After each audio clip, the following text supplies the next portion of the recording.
Hey everyone, it is not your boy Retro Bliss, but this is the Retro Bliss Rewind podcast.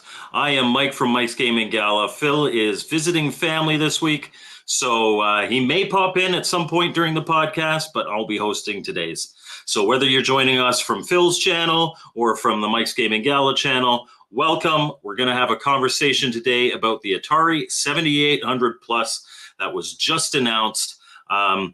And without further ado, let me bring in host Ryan from BD Retro Mods. How's it going? Good. How are you doing? I'm good. And of course, the podcast is always better with Mr. Post Style on. How's it going? Good. How you guys doing? Hey, so I kind of want to start this off. I did a first impressions video. Kind of just talking about how it felt to see this announcement for the 7800 Plus. I personally have nothing against the console. For me, it's more along the lines of the atmosphere that it comes out in. But my admittedly catchy thumbnail was Atari thinks we're dumb, and we kind of are. That is not to say that I think Atari is sitting in their boardrooms going, twiddling their mustaches saying, you know how stupid I think they are? They'll buy the same console twice. I don't necessarily think that's the case. It's interesting. And I don't think it's really whining to be a little critical sometimes of the things that we love. And I can assure everybody watching that we all love Atari. We love Atari. We're nostalgic for an Atari. We are the target demographic for pretty much anything that they release. So I'm going to throw it out to you guys first because I've already got a video out talking a little bit about my thoughts. What did you guys think when that announcement first dropped, and what are your thoughts of what's coming ahead? You want to go first, Poe? Or you want me to go? Well, mine was pretty simple at first. It's like, wait a minute, what's this? And it was kind of like, well, I just bought this 2600 Plus. What is different here? So now I need to get in there and I need to start looking at everything here. And to me, at least at the time, I'm like, there's nothing that I need here. I mean, I understand I'm not the only audience out there, but that morning, I probably wasn't real happy about it. But we're a week in now, so go ahead, Brian. Your first thoughts on it. Yeah, so, kind of to your point, like when I first saw it, I'm like, why? Because did we forget that this exists? I mean, we have the 2600 Plus that already plays 7800 games. And, keep in mind, to the point that Mike said with the atmosphere, where like it's a little frustrating is like we are here end of August, getting ready to go into September, and we still do not have an official firmware update for this console. And here you are now releasing literally an identical one in a different shell. For the most part, I mean, they claim there's some different hardware things done inside of it or whatever, but in essence it's the same console in a different shell. And it's just, I don't know, I don't want to say it's a slap in the face, because I mean, at the end of the day, for folks that did not buy a 2600 Plus, this is a great deal. This is a great package to get. But for those of us who did become early adopters and grab this, and that as of today, the time of this recording, we do not have an official firmware update. There's not an easy way to update your firmware. You have to go to Atari Age's site. You have to have an Atari Age account, which nothing wrong with that per se. And probably most of us have that. But, you go through the instructions. There's one set of updates you got to do. Then you got to go back and do a second set of updates. But then you also have to have a Windows machine, which most folks probably have, but in 2024, you do have more people moving toward just having a mobile phone or a Chromebook or a Mac, so what are they supposed to do now? Just buy the 7800 Plus, which will most likely have whatever the latest firmware is, at that time. That just, I don't know. I just wish this was more polished before they started throwing this out. That's kind of my thought on it too. It's the quality control of the 2600 plus. It was missing a couple really basic things, like the 7800 mode. The buttons were reversed. The difficulty switches were reversed. Just fix those properly for everybody before you release the same thing over again. And I do understand that, and one of the comments that was put out was, well, they issue new phones every year. They issue new cars every year. And my response to that would be that, again, I don't have a problem with them releasing the 7800 plus. I have more of a problem with the atmosphere in which it's released. But, and I also understand that Atari needs to make money, so they need to be putting stuff out there. But cars and phones are utility items. Everybody needs them. You're not selling a 2024 Toyota Corolla to somebody who bought the 2023 Toyota Corolla. You're selling it to somebody who bought a car last in 2018 and now needs a new one because they put too many miles on it or it's fallen apart. Same with the phone. I keep my phones for 5-10 years. I basically until the charging jack dies. But that's there are people who buy the same phone every year, and my biggest thing is that, as opposed to the car and phone thing, your target audience for the 7800 plus is almost identical to the target audience for the 2600 plus. We're going to spend a lot of time looking at comments and responding to comments. I know this is a contentious thing. I know there are absolutely people out there that think we're just whining by being critical. I don't think that's true. There's a lot of people that just want to see positivity, and I can understand that too, and there are channels for that. But our channels, we like to look a little deeper. So, and to the comment that's on there right now, my thing is that, okay, great. If there are those hardware improvements, are those going to work with the 2600 plus? Or again, are you going to have to purchase the 7800 plus to get these quote unquote better features that may or may not give more compatibility on stuff? And again, there's a lot of those unknowns that we don't have at the moment. I mean, we're literally going off the information that's only been out for about 6 days now, 7 days maybe now. So, I mean, again, we'll see. And I think there was another one in the chat about I like firmware isn't hard. I mean, again, it depends on who you are. This is the I'm not bringing up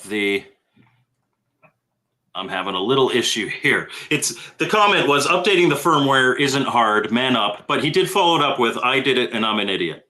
But I'm also assuming that you're a PC owner and a PC user. And there are people who aren't. Right. And again, I've updated mine, and yeah, I've not had an issue updating it. But when you compare it to similar products where there we go. Yeah, when you compare it to similar products where you can simply put the firmware on a USB stick and plug it into the back of the device and it'll auto update, or you put it on an SD card or something. That's I guess where we're coming from, like a device like this, when looking at comparable things, or even like when you got to update a flash card, same type of concept where it's just having it in a way that anyone, no matter what devices they use, can easily do it.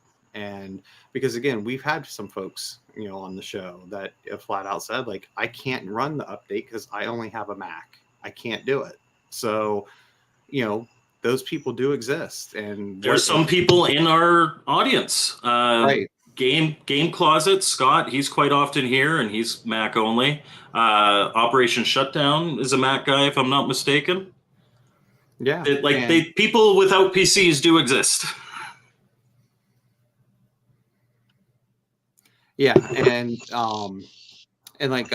someone else just said, I didn't get the 2600 plus, so the 7800 plus is a definite maybe for me. Again, if you didn't pick up the 2600 plus, I flat out say go. It's a no-brainer. Get it. Definitely get it. And for the people that didn't start out with a 2600, but started with a 7800, it's going to appeal to them more. And I think that's a lot of the people that kind of get angry with us if we say anything negative about this new thing coming out. I said, go for it. Of course, collectors. Casey already was in here. Collectors are going to buy everything, right, Casey? I know I probably will, and we're going to have everything there for our show. I even said that in my video. I'm going to buy it. I know I'm right. going to buy it. Right. It's not going to be 50 different ways to play these games, but yes. I'm going to buy it. Yes. We have the old consoles, every model of it. We have the add-ons for the ColecoVision and the 5200 and everything. The Retron 77. This is something new. It's something different. It's a different form factor, so that definitely appeals to the collector. Yeah. I don't see it as, it's not going to be something that's an impulse buy like a Flashback or a Game Station Pro that's going to be sitting on store shelves for the dad who hasn't owned a system for 40 years to see it and say, hey, I'm going to grab this. It's going to be for the old school gamers that have the cartridges. And so Spider Boy Games here makes a good point that Ben explained that they're having issues having a clean update across the board, and that's holding it back from making it official. Which absolutely, you don't want to release an update that's going to brick your system or be a pain in the butt to upgrade or anything like that. I think the things that I really, really wish that they would upgrade shouldn't have been issues out of the box, which is those reverse buttons and switches and stuff like that. So hopefully they're giving that same attention to detail and to quality with the 7800 plus. Like I said, and like Brian has said, if you do not have a 2600 plus, 7800 plus looks like a really good deal, and it comes packed in with a game. It's almost guaranteed going to have, I don't speak on behalf of the company, but almost guaranteed going to have these fixes in it. I can't imagine them releasing something called the 7800 plus and having the 7800 buttons reversed. That would be terrible. Right. But technically they already have, right? Well, not in the essence. Like, it was called the 2600 plus. So the 2600 is a focus of that one. Right. You would think with the form factor in the name that the 7800 is a focus of this one. So the 7800 has got to be right. Mm-hmm. But again, when you look at this one, though, I mean, again, I would have preferred this one day one. You know what I mean? Like it's just a shame we didn't get this first, and I know why they didn't do this one first. But it's just obviously this form factor is nicer. Like at the end of the day, controller ports are in the front, instead of behind the console, which makes things easier. That's a positive. Yeah. Yep. And you're not having to mess with physical switches. You just got the buttons in the front. Which is another positive. I think the thinking was if you want to hit the old men like us in the fields, you got to have wood grain, 2600 plus. Right. And that was my first 2600 was the 4-switch. So I understand the guys that their first system was a 7800. They're really happy to see this. I was glad that the 2600 plus was a 4-switch Woody. Yep. And again, and I understand why they went with the European look of it. Again, I prefer the North American look of the 7800, but I understand why they did the European look. Because they're packaging it with the Euro controller. Yeah, right. I mean, I get it, but that's just a personal preference. That's not a negative thing with it. That's just a personal thing on my end. And it's cool that it's going to be wireless this time, but if you want a gamepad that's going to feel better in your hands for it, check out BD Retro Mods. You'll get something that feels a little more familiar, like an old NES controller or something. Yeah. Yes. Yep. Brian makes all things control better. And you know what I think makes everything better? It's Phil. Hey, what's up? Hey, Phil, how's it going? All right, guys, stop swearing. I am so glad you made it, because that means that I will not be the only person to have been in every episode. I got to be at least in my own That's right. podcast at least. Well, first of all, I got to say one thing.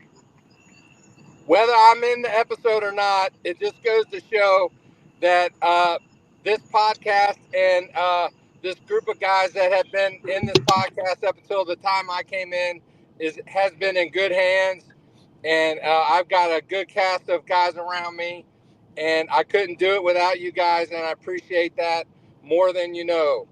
And this is a great topic. I don't know how long I can be on. I don't know what I'm sounding like to you guys, because I am in a car on my way back from Orlando. I went to SeaWorld today, and I got a couple family members in the car with me. They're all adults, so they're listening to the podcast as we speak. And my son is behind me, shining his phone light in my face. So You got a whole studio in the I car. got a studio in the car. Thanks, Justin. I don't know if you can see him or not. You can't see him. Hey, and congratulations on his engagement. That's right, and his fiance's here too. Hey, there we go. So she's driving. Well, we'd hope Oh. you're not driving right now, Phil. Obviously. No, so- I know, not me. They know their way around Florida a lot better than I do. So when That's I'm fair. down here, I just give them the keys and say, "Let's go." So anyway, So, Phil, 7,800 plus. What are your thoughts? man, where do I begin? At the beginning. Well, you know, for people who want one, I mean, it depends for the reason why they want one. If you don't have, like Brian was just saying, if you don't have one, it's a good reason to get one. You know, I have a 2600 plus. Do I plan on getting one? Unless they start showing some features within it that the 2600 plus will not, which I am not optimistic for, because the 2600 plus has yet to show firmware update 1 from Atari. Phil, are you saying you're not going to buy one because your wife's in the car? Just blink twice if that's the case. Well, she's not in That- the car. So That couch is plenty broken in by now. Go ahead and buy one. That's right. Yeah, you know, the phone's cracked, so I need a new. I heard you talking. So, but unless the features are, you know, a firmware update comes along that makes it different from the 2600 plus in some way, which I can't imagine.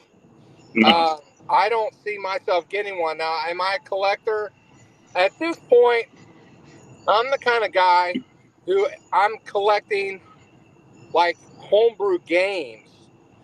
And it's not so much. I'm not so much of a console collector anymore. I want consoles, but if I have one that's working and doing and playing the games that I have, I don't necessarily need another one. In other words, if I have a 2600 Telegames version, why do I need a Vader version, right? She just doesn't know. So, although I got one, it's coming in a video. You should see the haul I got. My boy Justin got a big haul, and I'm bringing it home with me to Cincy, man. You would not believe, man. I'm always jealous of you guys in the States because there's so much of that stuff laying around. I know. So anyway, but for those who are, you know, but I think about guys like BCB who have got to buy everything Atari. You know, That was a $500 day for him. I know it was. Yep. I mean, that's what his channel's based on. It. He reviews everything Atari, so that definitely makes sense for him. Yeah, I'm not hating on him. If that's what he wants to do, let him do it. It's all good, you know. Of course, you know, he doesn't have to couch like I do, and I do stuff like that. But now I will say that a lot of the games that were released during this time, I am very intrigued by, and I may get and probably will. Yeah, because I don't have any of the box versions of any of the games. I have ROMs for some of them, but I don't have Yeah, any. and that's something that we should point out too. These aren't new games from Atari in most cases. Bentley Bear is a homebrew by Bob DiCrescenzo. Bounty Bob Strikes Back is a homebrew by Bob DiCrescenzo. And Caverns of Mars was Conquest of Mars, a homebrew from John Champeau. So Right. They've already been available other places. This is them taking something that they own the IP for. They offer some money to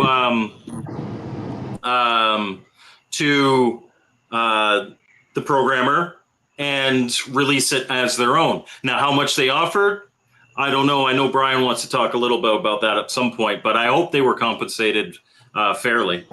Well, I mean, I think we can talk about the games at this point. I mean, it's probably a good segue. You know, I mean, we've kind of given our thoughts on the console itself, and if we have time, we can go back to it. It's just, you know, like I'm excited to see, the homebrew games get the spotlight, and all of them are at a very, very attractive price point. You know, compared to what homebrew games normally cost. Now that they're able to have a much higher production run, things like that, they can keep the price at that, what we're seeing, that $29.99 price point that seems to be for re-releases and things like that are not with the XP branding, which I think is a very good price point. I think that's an extremely good price point.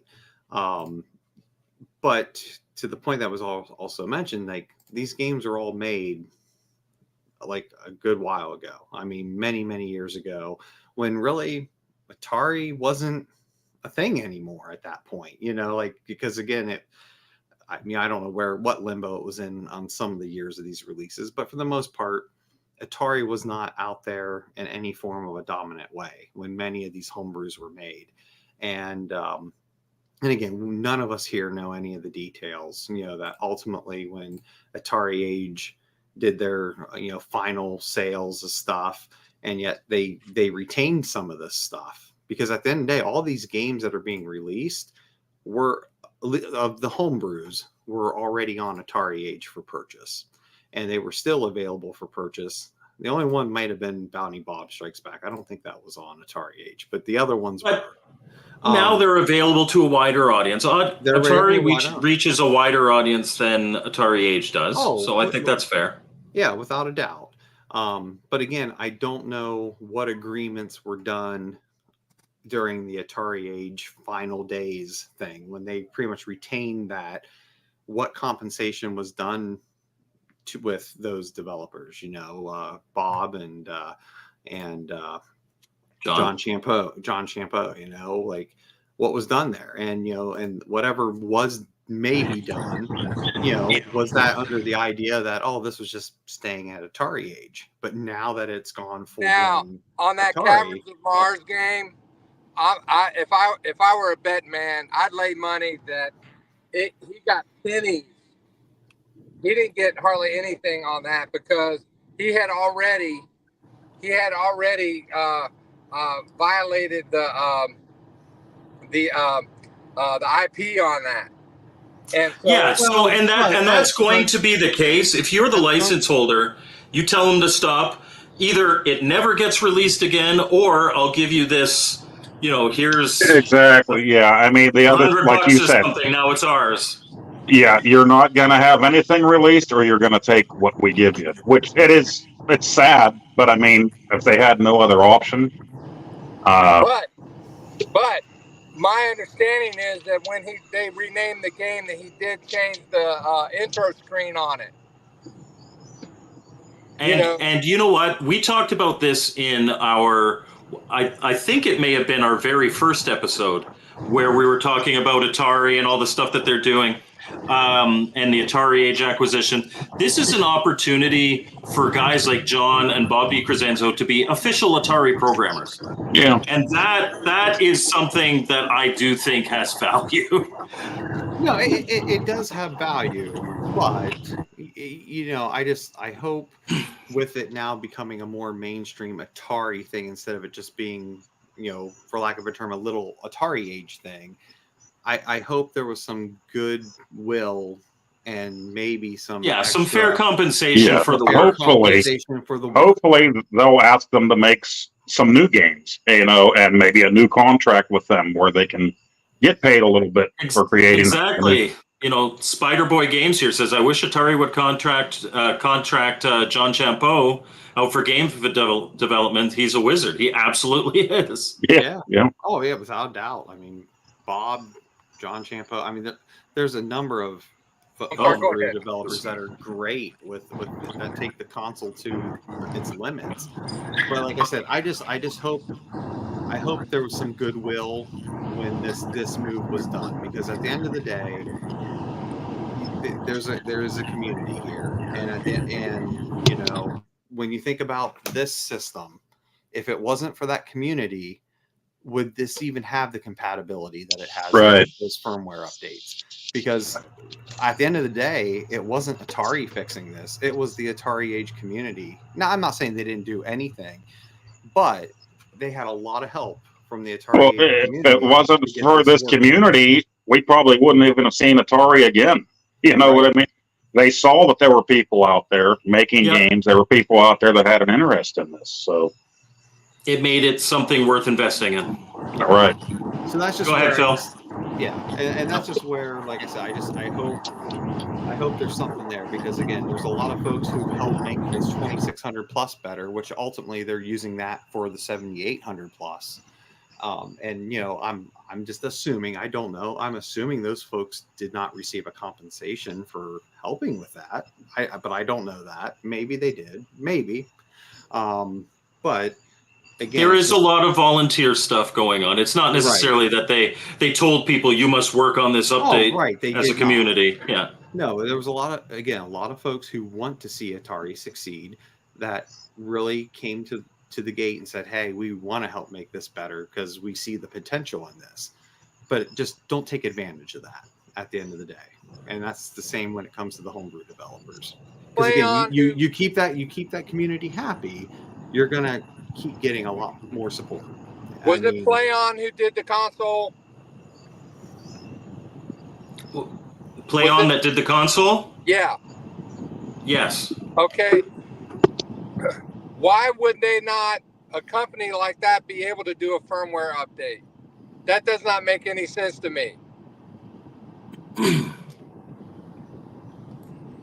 I mean, big problem is a lot of these companies come out with these systems and that's it. They don't even, I don't want to say that PlayOn doesn't care, but a lot of them don't care. Here's something everybody's going to jump at and buy this thing, and now we're moving on to the next project to get it out, and people will buy that. So hopefully that's not the case, but I haven't done the update. I know I could, but I just haven't.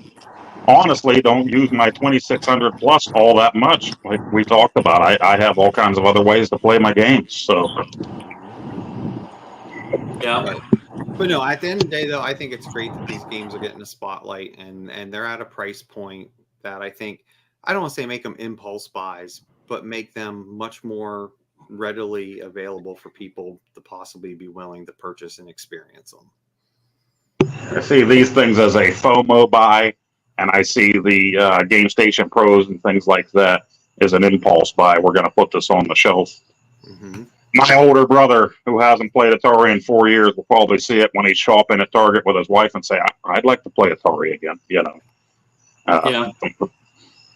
So I guess as we kind of hit on the homebrew parts of it, but there was also then 3 other games announced, which were re-releases that were multi-carts. So you had the Epix game collection that has 3 games on it from them, summer games, winter games, California games. You have the M Network collection that looks like it has, hold on, computer's loading here. It had Frogs and Flies, Armor Ambush, Astro Blast, and Star Strike. And then you had the Real Sports collection, which I believe was most of them, right? Or is it missing a couple of them? I can't, because it had 6 games on it. But I guess what's your Yeah, guys' I don't thoughts on recall this? the exact list. I do know we talked about earlier in the green room that Dark Caverns was missing from it. So there's going to be another card at some point. And I guess that's my thing with it. Like I think these collections are great. It's an easy way to get these games in a physical format, like on one cart, to be able to use on your Plus console. But I will say, full disclosure, I'm going to likely still get it. But I am disappointed that the M collection only had 4 of the games on it, because that tells me we are going to most likely see an M Network collection too. Because again, we know from past games they could technically get up to 10 on these carts if they really wanted to. And I really think, because now some of the games from the collection, they obviously don't have the rights to. So like, you're not going to see Burger Time on it and other games that had other licensed IPs to it. But I would have thought we could have seen the rest of that M collection on that cart. I mean, I would. You definitely could have. So. They already did on the VCS with their Atari Volt collection. Last year, they put M Network games on there as soon as they got them, a bunch of them. And a lot of people didn't even know those were out. So then on the VCS again, we had Night Stalker, I think, came out again standalone for like 99 cents. You're definitely going to see those games come back, I think, in a multi-card. Yeah. But again, I do like getting that, because I don't know about you guys, but I don't seem to have a high success rate with original M Network carts actually seeming to work. Mine don't work. Mine don't work. Are they going to make them look like the real M Network carts? Probably not. Please don't. Those things don't stack. You got to invert them to make them stack. Game Closet's saying M Network has about 3 really good games in total. I disagree. There are more than that. Dark Caverns, Tron Deadly Disc, obviously, which you'd have to take the Tron out of, but really just call it Deadly Discs. You can. I'll tell you what. On a slow night, my brother and I played Frogs and Flies Forever in the free jump mode. I know it seems like a silly game, but just the fact that we were playing Frogs and Flies as a kid. The fact that we could play together on it back then, 40 some years ago, that was awesome. I thought. But then later we had NES and Contra. That was a fun game. That was fun. Hey guys, I hate to do this to you, but I think at this point, my contributions may not be worth my son holding his phone up to my face and the bouncing up and down and me holding the phone up to my face and all that. But listen, you guys are doing a great job, and this is a great topic. I appreciate everybody watching. And hey, if you want to get a 7800 plus, go for it. Nobody's stopping you. Go nuts. Yeah. No one's telling you to do it, not to do it. But if you're doing it and you have a 2600 plus, my thing is you're only doing it for collecting purposes, because you're not. It's just a new shell on the old product. That's all it is. Right. And I think that I did hear that these wireless controllers are going to come with a 9-pin dongle, so we'll be able to use them on the 2600 plus anyway. That's good.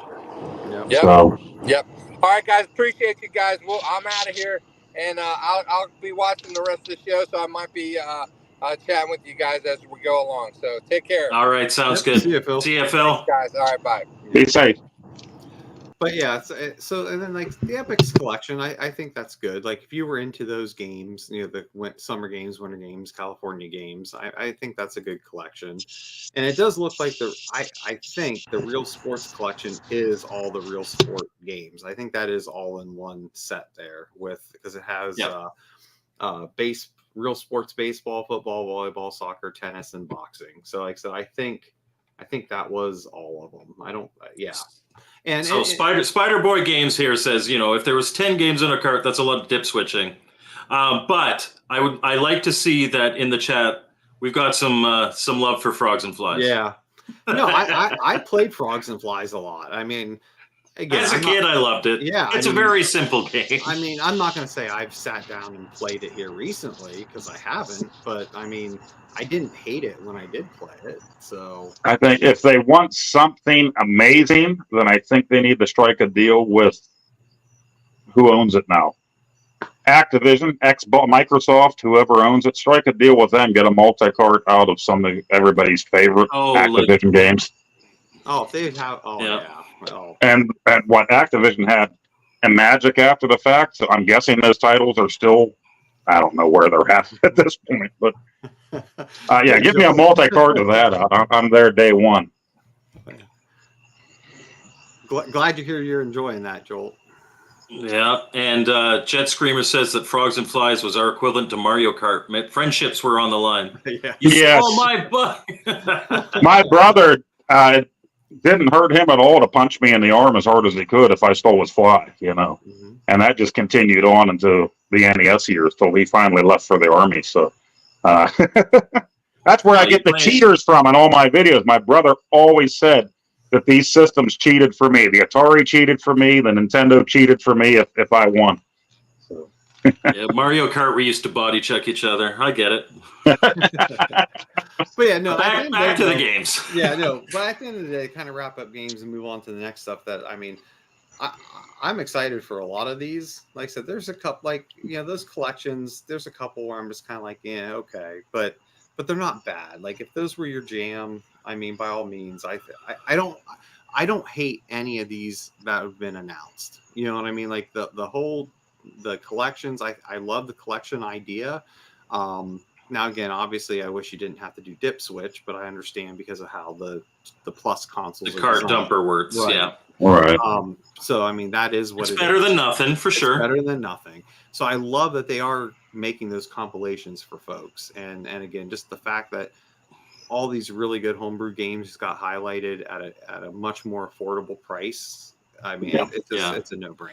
As I know, Sorry, go ahead. Oh no, as I know, there's been some like on the web people like upset that they split Berserk and Frenzy because I guess with the Atari Age cart they were both together. But again, at $30, I'm not going to make an argument there because I mean that cart was a lot more expensive on Atari Age if you were getting it complete in box.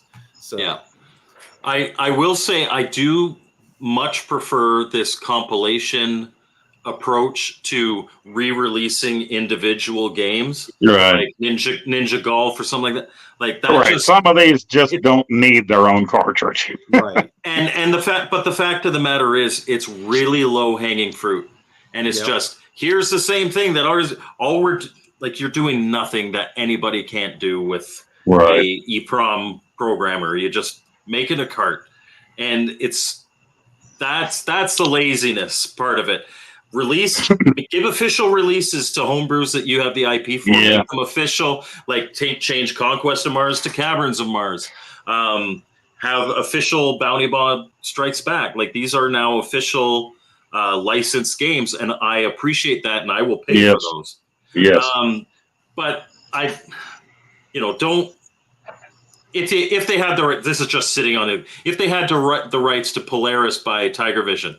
Don't just make another Polaris and put it on a thing. Put it on a compilation card. And I honestly don't have a problem if you're only putting 4 cards, because that's still 4 games for what, $30?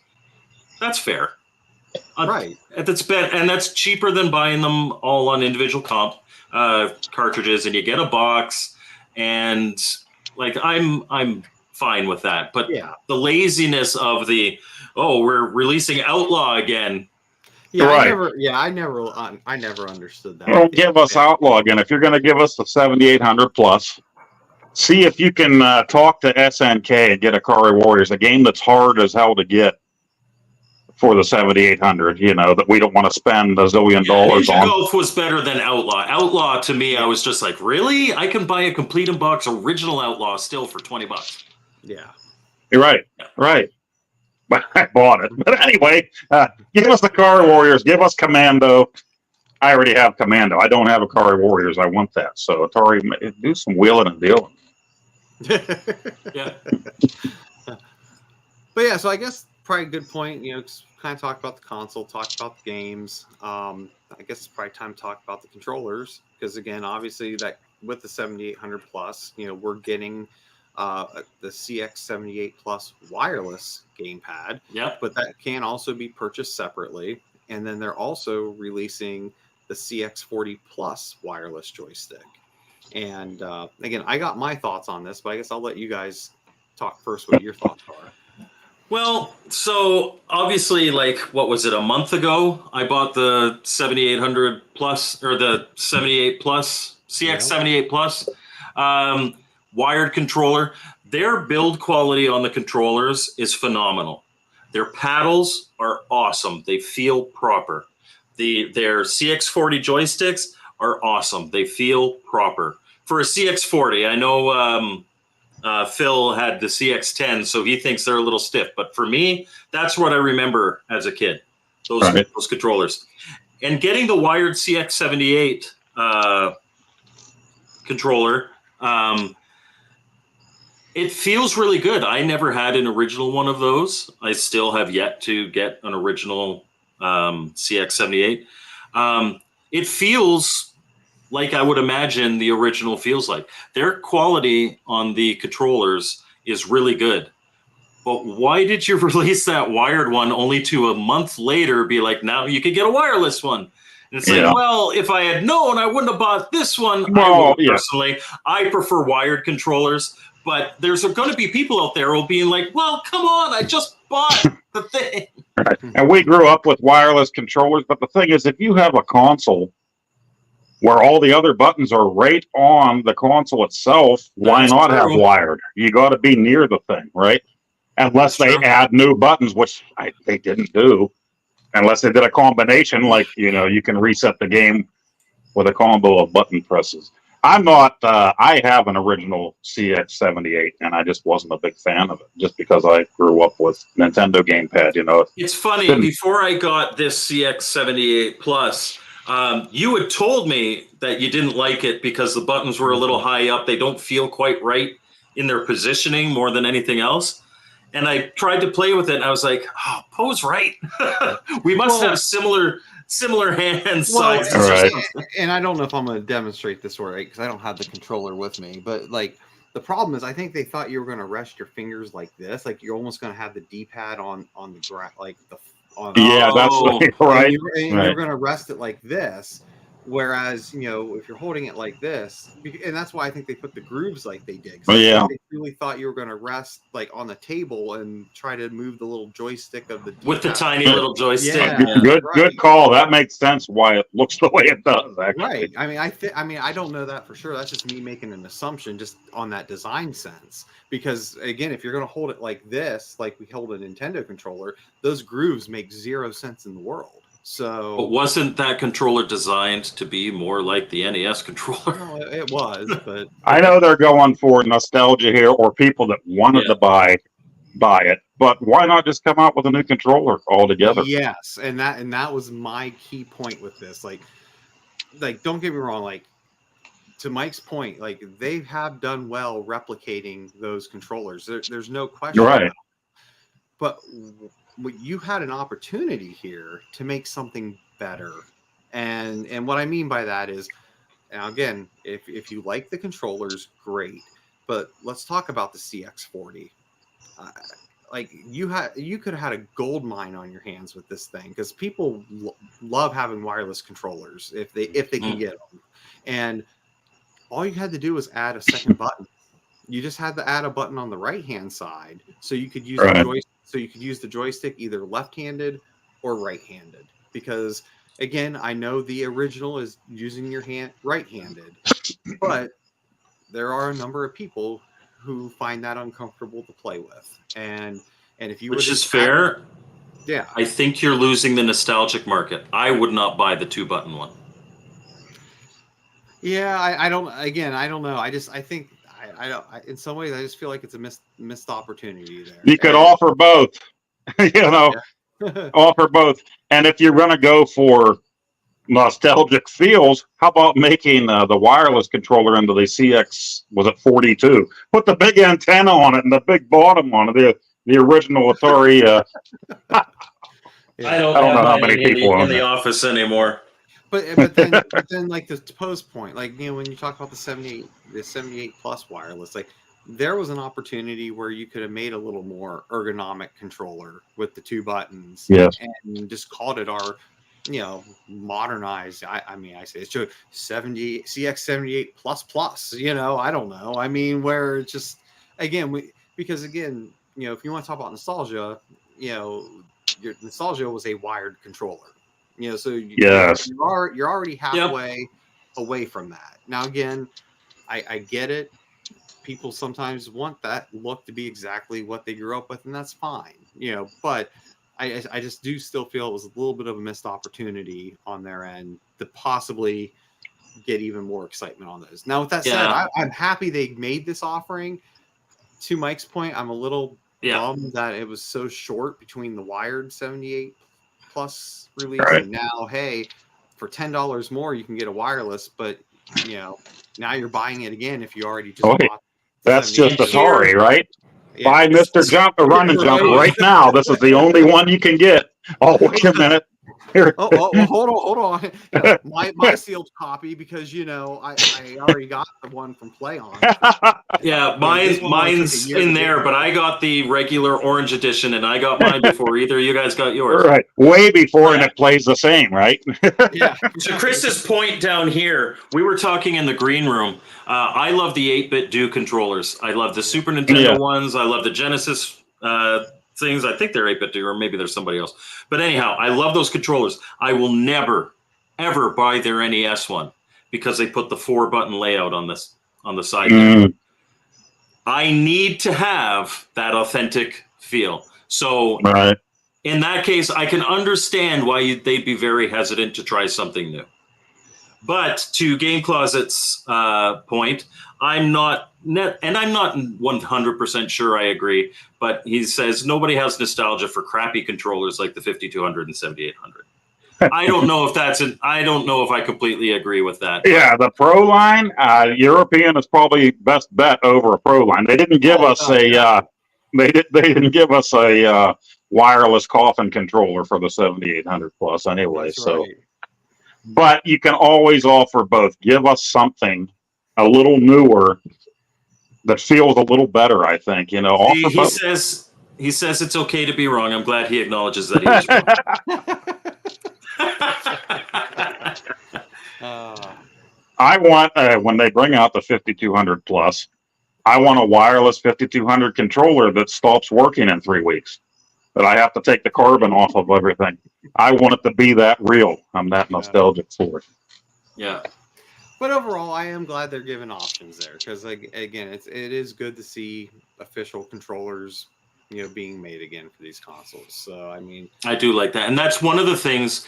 If I can give huge credit to Atari for one thing, it's making authentic paddle controllers for the 2600 again.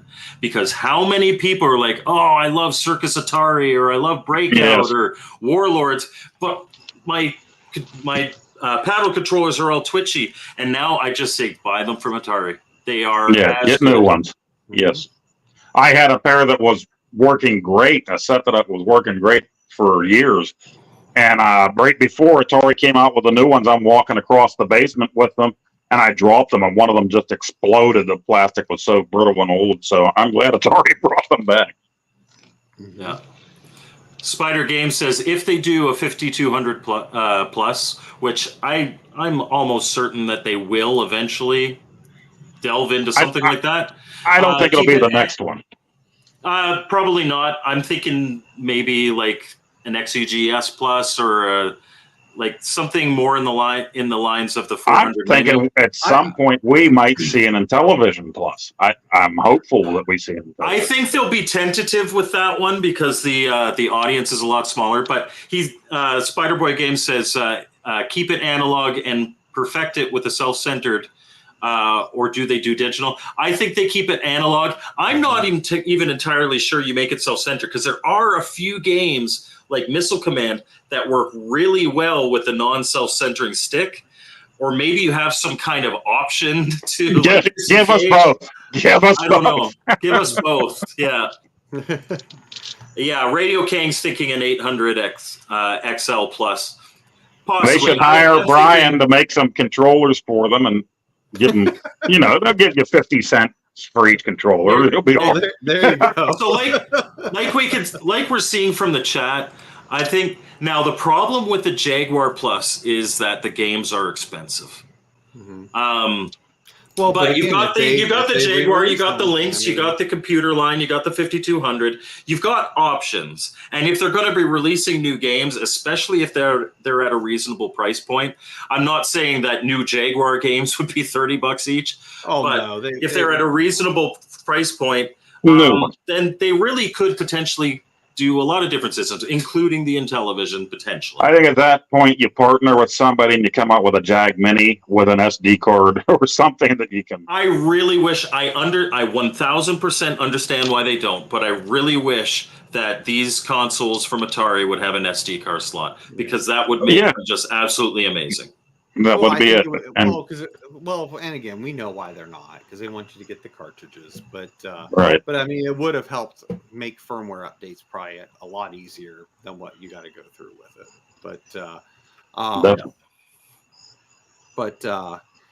But yeah, so I guess this kind of leads to the next point, because you notice now on the branding, everything's Atari Plus platform.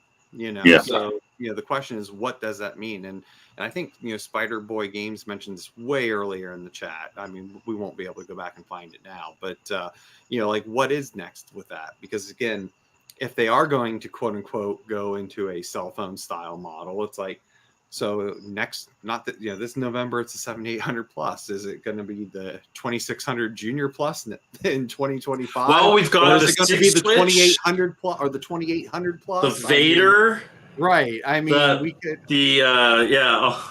No, don't. Because yeah, again, next year is going to be the Junior Plus, right? They're going to do it. But I mean, here's the thing. We're joking.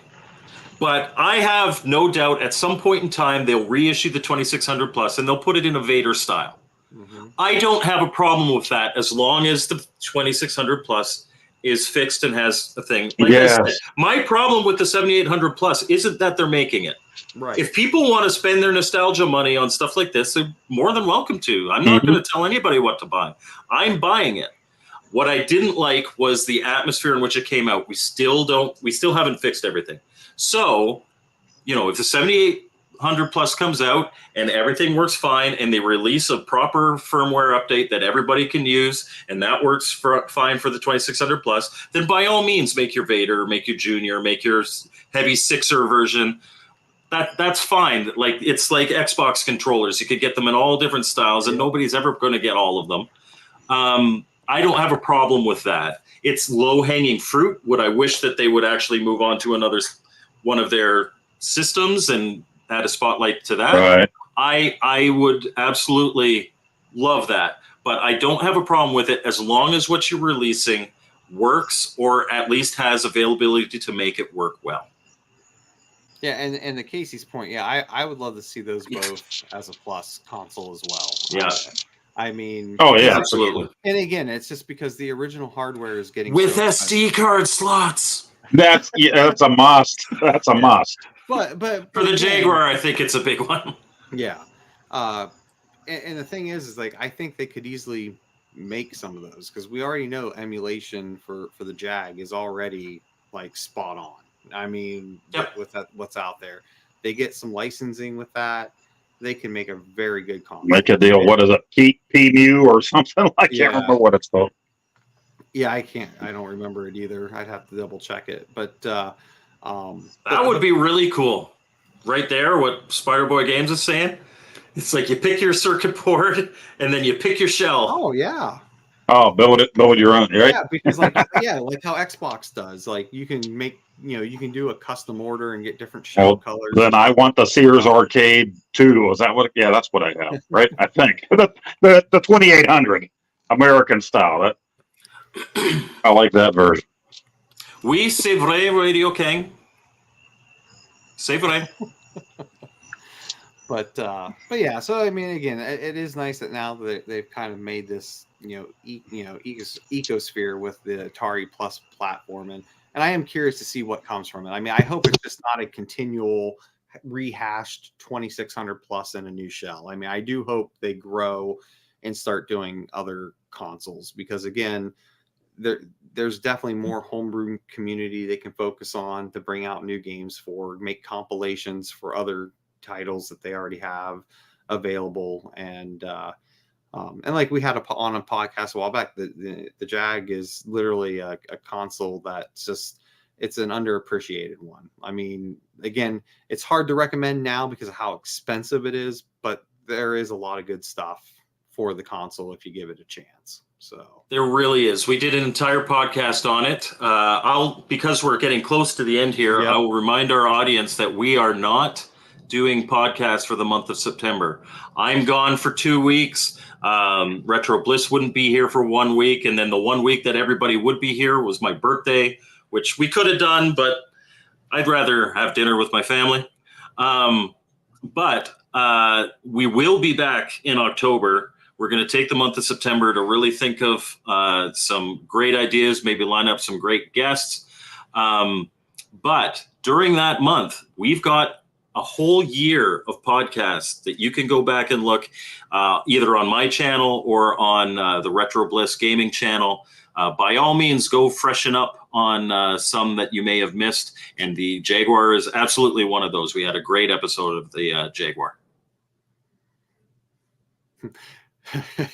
Nice, Casey. Yeah, I just say Jag because Mike always makes fun of me because I apparently never say it right, supposedly. So I'm just calling it Jag. I never knew. I'm American. I thought it was Jaguar until I watched Mad Men. You remember Mad Men? That was a good show. And the head they hired the English gentleman, and they were selling the Jaguar, and he kept saying Jaguar. I'm like, well, I've been saying it wrong my whole life. That's how the British pronounce it. I'm Canadian. We say Jaguar. Jaguar. I'm from Pennsylvania. We say Jag. That means a whole different thing from here. So, and Bliss wouldn't appreciate if I gave the definition of Jag from Western Pennsylvania. Yeah, Game Closet's got it. But yeah, I would love to see this line expand. Part of my frustration is, again, Atari going for that low-hanging fruit. Oh, well, we already have this. Let's do this tiny little modification to it and release it again. And to go back to what I started with, I don't think they're sitting in a boardroom saying, how stupid do I think people are? I honestly think they're saying, what's easy? What can we do with what we've got? And that is fair. But at the same time, I'd love to see them reach for that XGGS platform, the Jaguar. Yeah, just go for it. Just 5200, other aspects of it. Well, and to that point, I think, we didn't really say it yet, but I think we can all agree, like, this is a holiday grab at the end of the day. Yeah. I mean, I think what happened was, like, we don't have an Intellivision. Phil normally wouldn't let me put this up, but I'm doing it just for you, Paul. But I mean, like, I think at the end of the day, they didn't have, an Intellivision Plus ready. They didn't have a Jag Plus ready. They didn't have anything else ready, but they obviously needed something for the holiday season. Right. And this was an opportunity to do that, which again, I don't hate it. I'm okay with it. I just would have preferred to seen the 2600 plus more developed before this. Yes. But I don't have an issue with this. So, well, and they always have something coming up. Atari constantly has something coming out that might not actually be a video game. We got artwork coming. Bliss. They have artwork coming out. They have Camp Atari where you can buy a hat, or some super tight 1970s jogging shorts or something like that to make their little money on you. We talked about it in the green room before we started. They had the members only jacket that came out last year, and I ordered it, and it took forever. And they were saying, once it's gone, it's gone. And I just got an email today saying members only jackets are available. Once they're gone, they're gone. So Atari, they constantly have something going on anymore. And if it's to fund something better in the future where we can get our XEGS Plus, our Jaguar Plus, I'm all for it. Make your money wherever. You don't have to buy stuff if you don't want it. Right. But and to your point, if we get better things in the future, I mean, again, kind of not related to tonight's episode, but I think it's good to bring up is, you had Fatal Run 2089 get announced yesterday.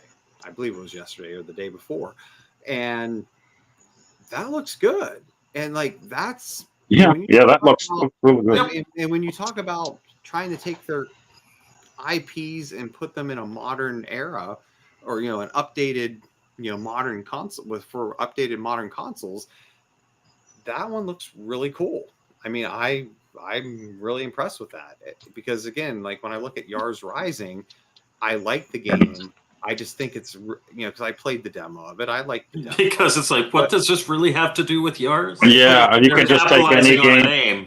right. Well, But it's and he even said that, right, on Gen X Grown Up. I think when they had him on, I think that's pretty much what Howard said was it wasn't really a Yars game, right? It's just something that they kind of put the Yars yeah. I mean, it was name on. just like Branding it was on. like such a stretch, where at least this is how they need to do future games. Like, and again, obviously we haven't played it yet, but just on the visuals and the idea behind it, I mean, they're still keeping to the core content, but just modernizing it, and that's where they need to go with these IPs for future games for modern consoles. Yep.